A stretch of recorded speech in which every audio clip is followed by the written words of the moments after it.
let us set up our REST environment for development. For that, what you have to do is you just go to this site rustup.rs and copy the script and just run it inside your machine. Currently I'm running this inside a Debian variant of exclusive made for security. So it's not Kali Linux, it's parent security. You can decide on your OS, doesn't matter. So here I don't have Rust compiler installed, so I'm just proceeding with this one. So that's it. If everything went well, we can try this command. And yeah, Rust C is a compiler for Rust and is installed.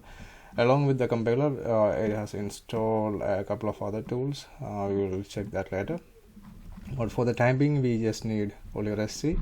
The next thing we need is setting up our IDE. I'm going to use VS Codium. Actually, it's a completely open source variant of Visual Studio Code.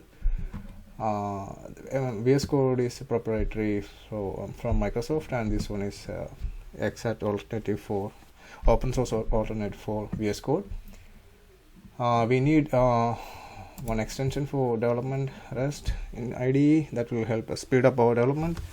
It's called Rust Analyzer.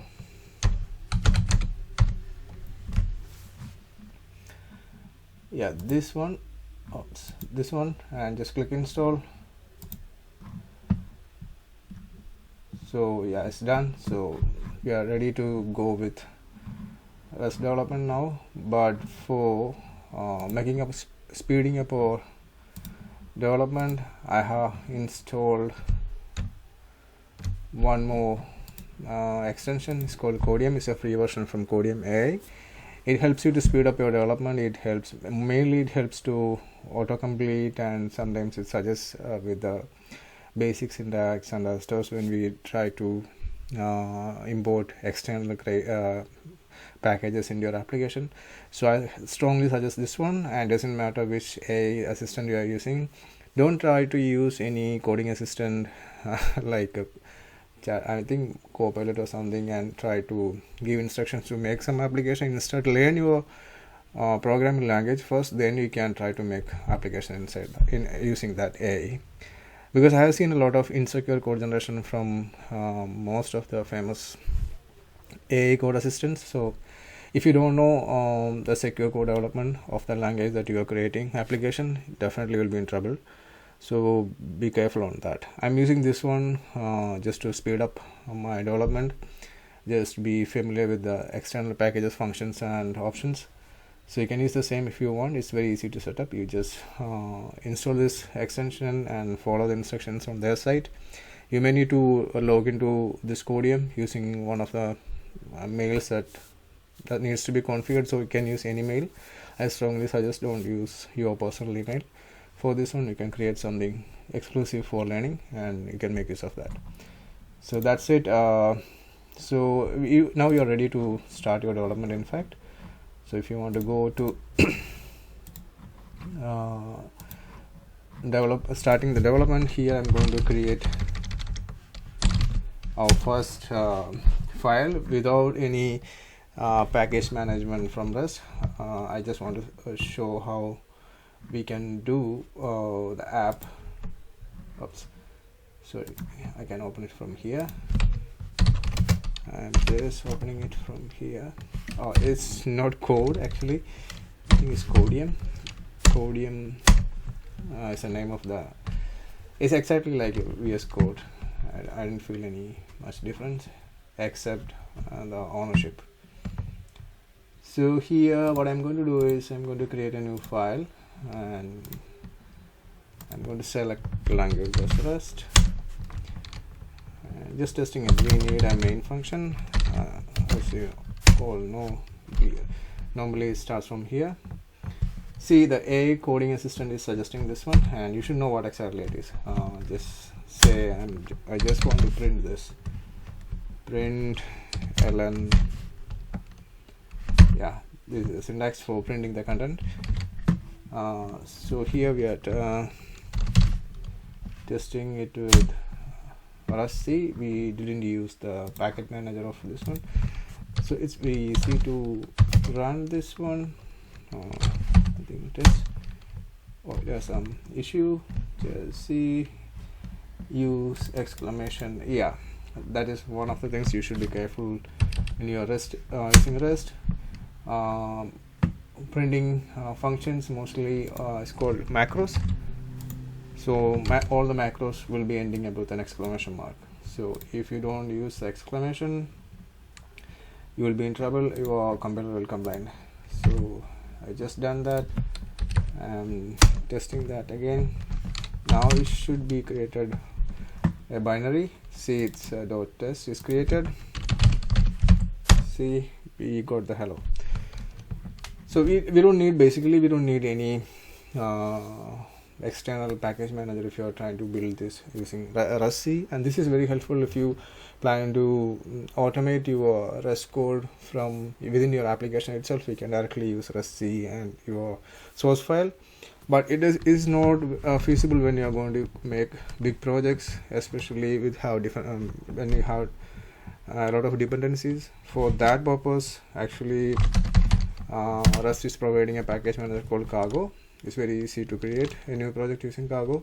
The keyword is Cargo, then new, then just create a new project using Cargo. This will create a folder called basics. You can see, if you move to the basics folder, you can see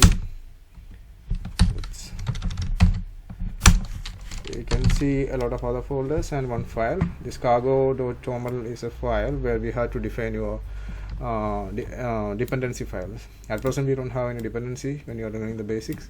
Definitely we will be using this in future videos. So from here I can open my IDE, and the previous code that we created manually, and we typed this main function manually there, but here you can see that the package manager created this for us. So that's a main difference. When you're using package manager, you will be having a lot of built-in stuff inside that. So as you know, this is an entry point of the application. It starts from the main function, and if you come across any other language, basically especially from compiled languages like Go, C#, or C, CPP, you know the importance of main function is exactly same here. The entry point is always main function. And some of the Rust specific things here you have to notice. When I'm declaring a variable like this,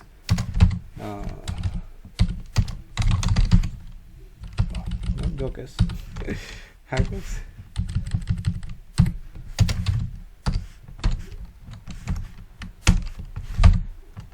When I'm declaring a variable like this is called immutable variable, because you don't have an option to change the value of this variable after declaring this. As an example, string has a lot of functions available. So if you want to update the string by adding something to the end of this one, hello hackers, then I'm trying to add welcome to Rust. Rust programming. See, if you try to run this app, even now itself the Rust analyzer is complaining because you are not allowed to update this string because you have declared it as an immutable string. Immutable means you are not allowed to make changes to the string. If you want to update to the string, the only thing you can do is just do this, add a mute keyword, and you are ready to go. Now you have option to edit the string. Now if you want to run this, go to the VS Code terminal and just run cargo run. This will create a binary if everything goes well, and you can see the result here itself. And it creates a binary inside the target and debug folder. If you check that folder, you can see the binary here. If you run this one, you will see the same result as the cargo run is showing you. You can run it using this one, maybe, I think. Yeah, see, both are same. When you are using cargo run without any option, actually cargo run is creating a binary for you it runs application for you and creates a debug, create a binary inside the debug folder. But if you use build, actually it won't show anything here. Instead you can see the binary here inside the debug. So if you want to build in what the case of release mode means, actually it avoids all the debugging symbols and other information from the binary, and you can create it for deployment. So this is a case for that.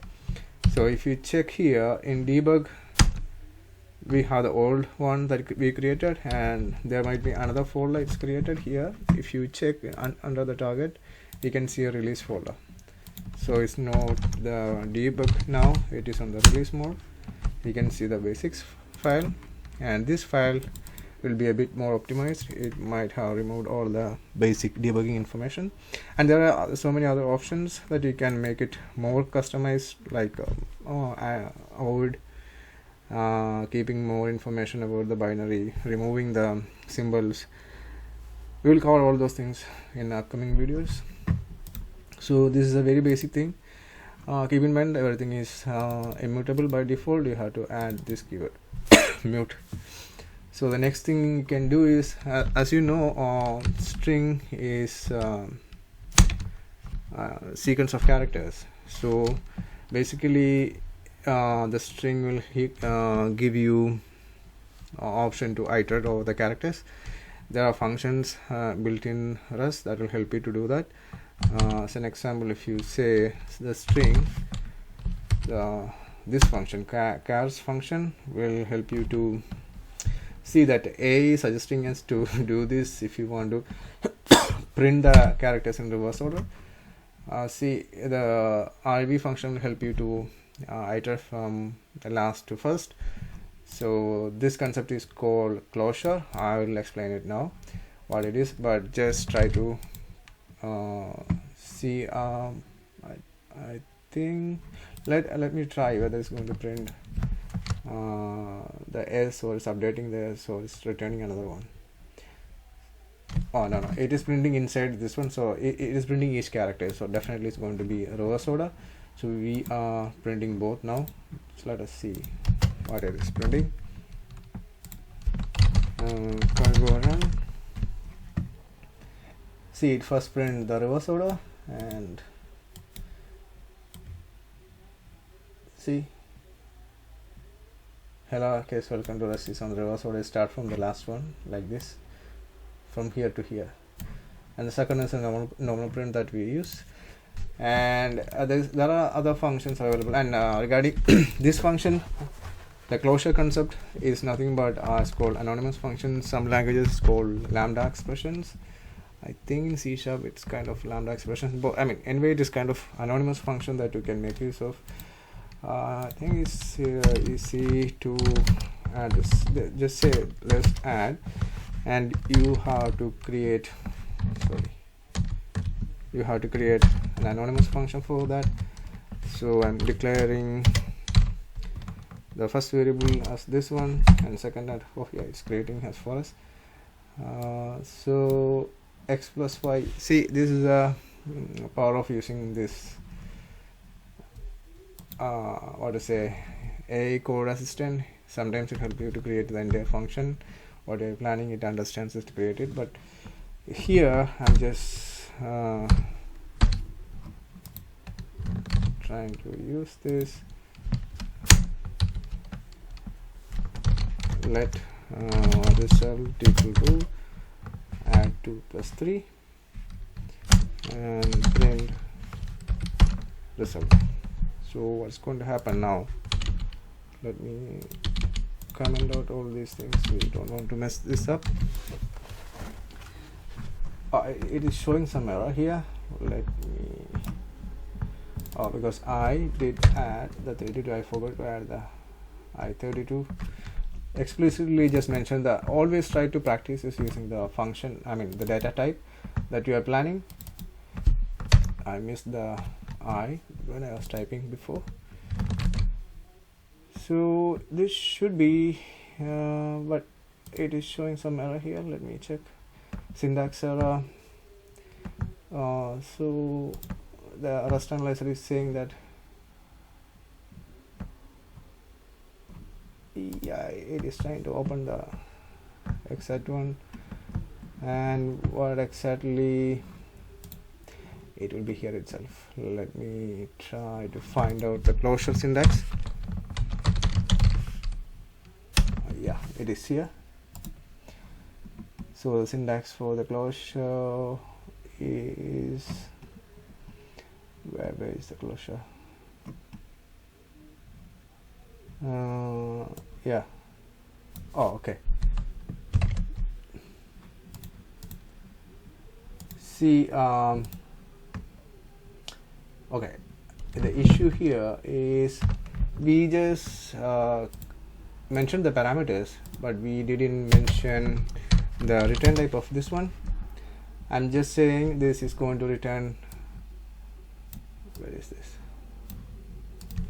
another integer, and the expression should go inside this curly braces. That was a syntax mistake that we made. See, now it's called anonymous function. What it's going to do is, when we are going to actually we declared a variable with the anonymous function here, so when we are going to call this anonymous function, you can directly call this just like a function. You can pass the variables to that, and it is going to calculate the doing this operation and returning this. And here you can do the return two different ways in Rust.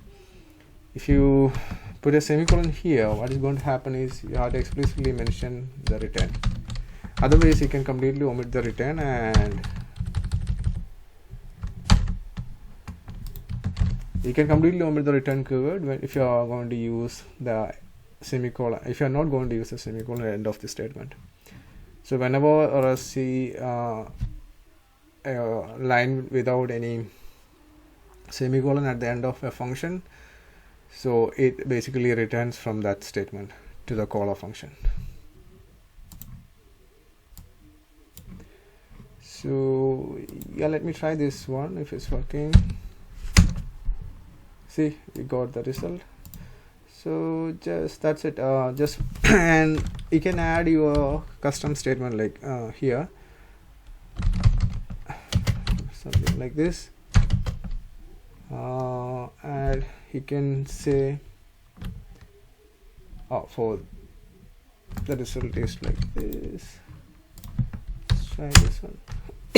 See, oh, you have to mention your parameters also, what you are sending inside this one. So you can mention that if you want here. And this is closure, the concept of basic concept of closure. And now going back to our what to say, string stuff. I mean, string is really important here in Rust, and it handles a bit differently from other languages. Basically, when you are creating a string like this in Rust, the string, this is created, this space, I mean, this is going to be created inside the heap memory, not in the stack. But the stack has a reference to the heap that points to the first element of the string. That means the 0th element. So it's very clear here. I will show what is ownership. Yeah. Before going deeper into that, I will. Yeah, this is a heap memory, and this is how string is created inside. When you are using string in Rust, it is created like this in heap memory, and the reference that the variable that you are declaring will have a pointer that points to the heap memory, and the stack of the variable will have the length and capacity of the string, not the exact content of the string. That's a main difference. So when it comes to ownership, that's a core of Rust. That's how Rust is different from other languages. As an example, when you are declaring this this variable, after changing this one, suppose I am creating another string, say S2, and it's going to be S1.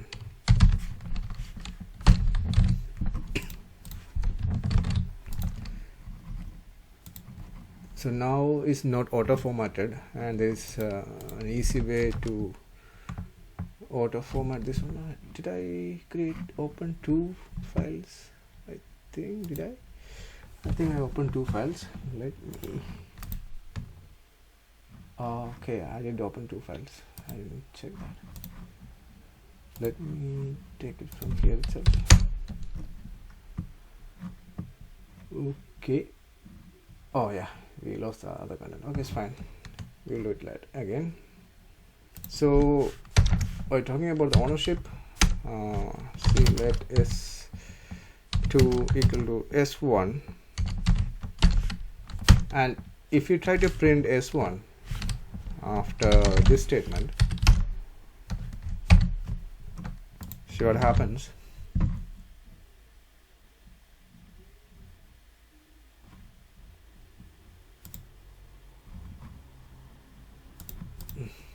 Yeah, it identified the changes. Okay.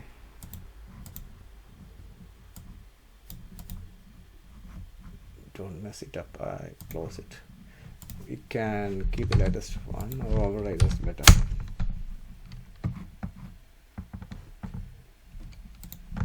Yeah, when I'm trying to print this one, S1 after assigning the value to S2, after assigning S1 to S2, this one is called moving the ownership. That means we are completely giving authority S2 now, so there is no more S1 after this statement. So if you try to print it out, see, Rust Analyzer complains this is not possible because you are trying to move sorry, this is not S1, is S, and yes. Okay, whatever it is, it won't allow you to print after assigning moving your ownership to another variable. This is a core concept of Rust, because Rust doesn't have any garbage collector, so it keeps borrowing and ownership model to maintain the memory allocations and deallocations for variables. And why it is not allowing, because when you are creating that's the ownership model called, when you are trying to move when you are trying to create first variable S1 is like this. S1 stack has a pointer to the actual value that is created. The string is created in heap, and it points to the zeroth element of that. Basically, it's except the heap location, other operations are normally like this, but in no other languages this will be created in stack itself, and you may have a reference to the first element of the entire string itself. Basically, internally it's an array of characters. So what happens when you are assigning this S1 ownership to move the S1 ownership to S2 is it is not going to create a hello on the heap again, but instead it creates a new stack entry called S2. That S2 will have the same content like S1, the pointer, the length and capacity. Now S1's the pointer to the heap memory of the actual string array will be moved to S2. So after this operation, S1 will not have a valid pointer. So actually now just imagine S1 and S2 has both pointer to the heap.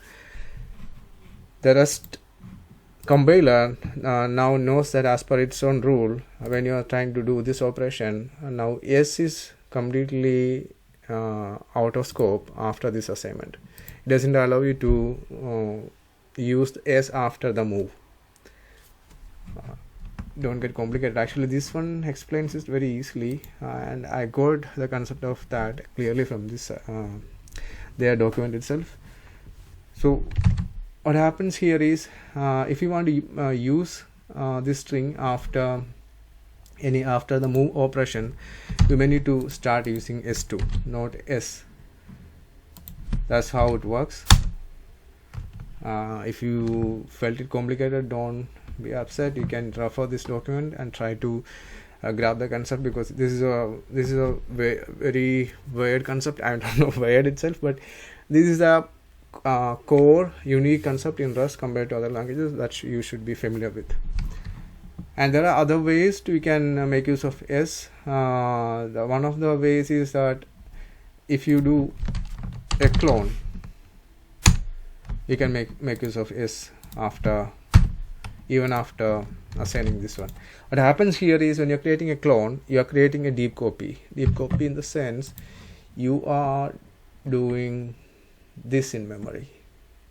You are creating another heap and stack, so exactly like the first variable. But this is in terms of memory allocation, this is an expensive operation, so be careful when you are using clone. But if you want, in some cases you have to use that. So it's according to your programming need. You can do the choice. So the other way is called borrowing ownership.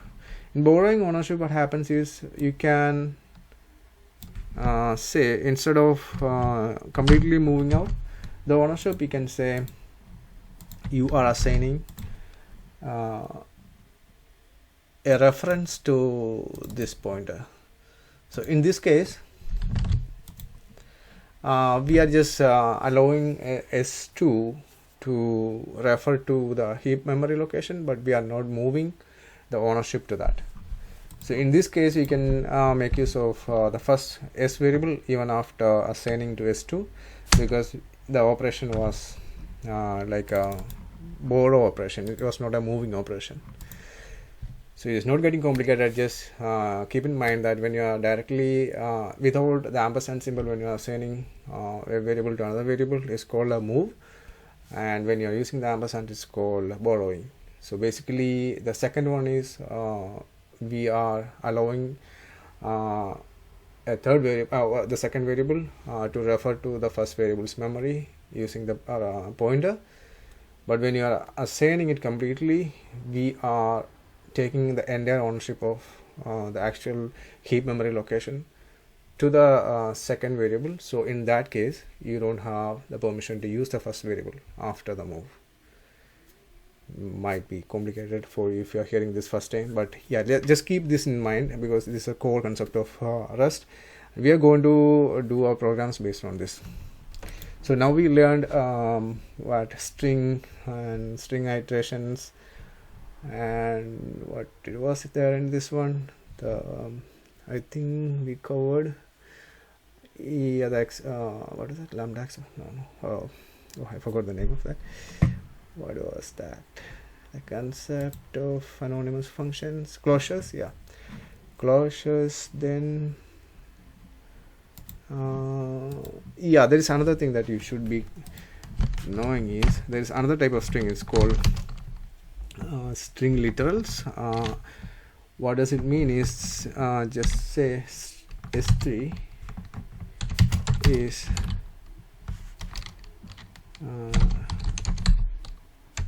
hello. Yeah, just make it hello world. See, when I'm saying S3 is hello world, you can see this is a type of ampersand str. This is different from the first one. This one was a string that always creates in heap, but not this one. This one is, and another major difference is ampersand str string type is immutable always. You don't have, you don't get methods like, immutable in the sense you don't have methods that string supports. See, string had, if you are doing this one, this will be definitely an error here, because push str is not supported for ampersand str type. If you want to use these kind of methods, you should always use string, this type string, not ampersand str.